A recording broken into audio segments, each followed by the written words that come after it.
बुझी ना खेलवाना नया तो सकरा जाई ना सदी हला बिछवाना।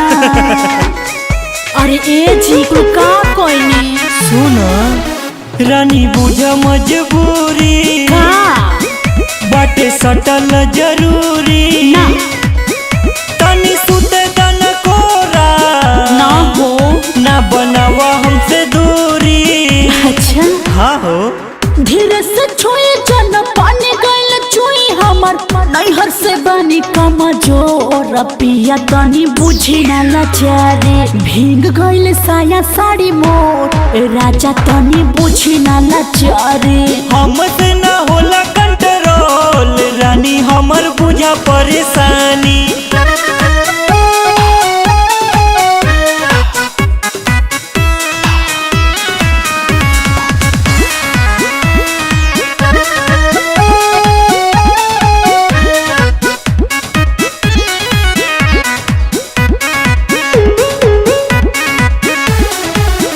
बोला कैसे के करी बर्दाश्त हो बर्दाश्त हो। हर कैसे बर्दाश्त कर जाला चुम्मा देबू ना तो होई मनुदास हो मनुदास हो।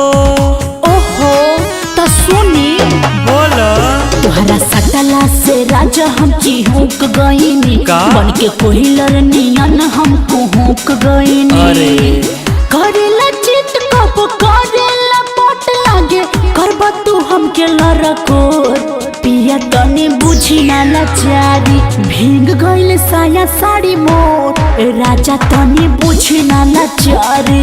हमसे ना होला कंट्रोल रानी हमर बुझा परेशानी।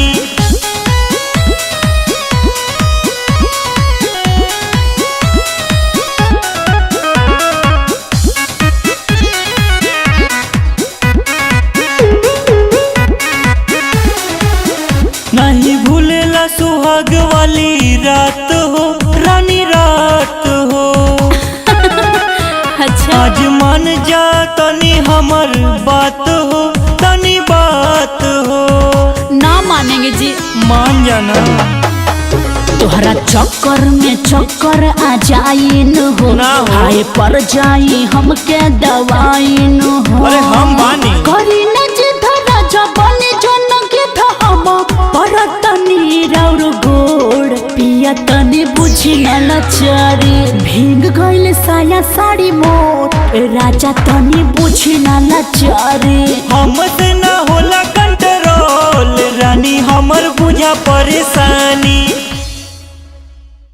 करी न जिद राजा बने जन के हम पर तनी राउर गोड़ पिया तनी बुझी न लाचारी भीग गइल साया साड़ी मोर राजा तनी बुझी न लाचारी। हमसे ना होला कंट्रोल रानी हमर बुझा परेशानी।